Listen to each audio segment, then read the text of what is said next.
Bismillahirrahmanirrahim. Assalamualaikum warahmatullahi wabarakatuh. Salam dan bahagia. Yang terhormat Bapak Ibu Dewan Penguji, perkenalkan nama saya Sapuran Sangaji dengan NIM 2019-017-024. Saya dari program studi akuntansi Fakultas Ekonomi Universitas Sarjana Wiyata Mahasiswa. Pada penelitian ini saya dibimbing oleh dua dosen, yaitu Bapak Dr. Suyanto MSI dan Ibu Dr. Dewi Kusuma Wardani SE, SPSI, MSc, AK, CA, CRM, BKP, ASIPIA. Jadi, judul penelitian saya yaitu Profitabilitas Capital Intensity dan Tax Avoidance Komite Audit sebagai Pemediasi. Studi empirisnya pada perusahaan manufaktur periode 2018-2021.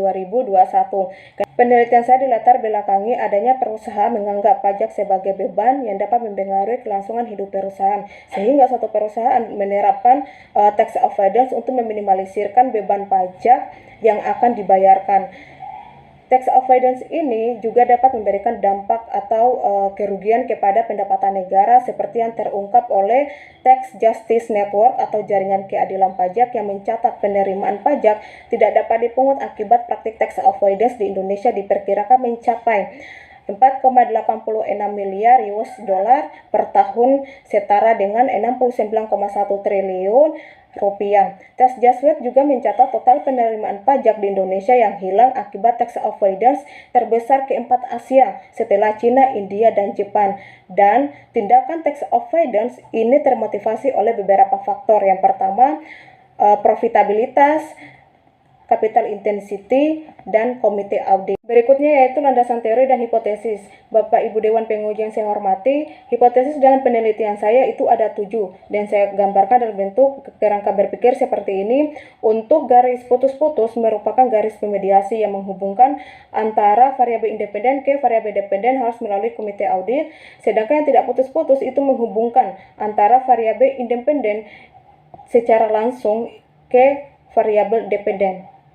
Nah, sedangkan landasan teori dalam penelitian saya yaitu teori keagenan. Teori keagenan yang dikemukakan oleh Jansen dan McLean pada tahun 1976 menjelaskan hubungan antara agen dan prinsipal. Nah, hubungan antara agen dan prinsipal ini sering terjadi adanya konflik. Konflik itulah yang akan menjadi peluang tindakan tax avoidance diterapkan dalam satu perusahaan karena tidak adanya pengawasan dan pengontrolan secara ketat terhadap manajemen perusahaan ataupun operasional perusahaan. Bapak Ibu Dewan Penguji yang saya hormati, untuk metode penelitian kita akan bahas beberapa poin. Poin pertama yaitu jenis penelitian. Penelitian ini berjenis penelitian kausal yang menjelaskan hubungan antara variabel independen sama variabel dependen. Yang kedua, definisi operasional dan indikator. Nah, definisi operasional dan indikator ini termuat penjelasan terkait variabel independen dan dependen. Yang ketiga, populasi sampel dan teknik pengambilan sampel. Populasi dan penelitian itu pada perusahaan manufaktur periode 2018-2021 dan sampel itu berjumlah 104. Teknik pengambilan sampel pada penelitian itu teknik proporsive sampling. Yang keempat, sumber dan metode pengumpulan data. Untuk sumber data ini diambil dari perusahaan manufaktur periode 2018-2021 dan metode pengumpulan data melalui penganalisan laporan keuangan. Yang kelima, tempat dan waktu pengambilan data itu melalui website resmi IDX yang termuat laporan keuangan perusahaan manufaktur. Yang keenam, teknis analisis data. Ada beberapa teknis. Yang pertama, teknis pengujian statistik deskriptif, uji normalitas, uji asumsi klasik, uji hipotesis, uji intervening, dan lain-lain. Selanjutnya, hasil dan pembahasan. Bapak Ibu Dewan Penguji yang saya hormati, berdasarkan uji hipotesis dan nilai signifikansi, disimpulkan hipotesis 1 sampai 5, ternyata hipotesis ketiga itu hipotesisnya ditolak karena memiliki nilai signifikansi yang lebih tinggi daripada ketetapan nilai signifikansi yaitu 0,005.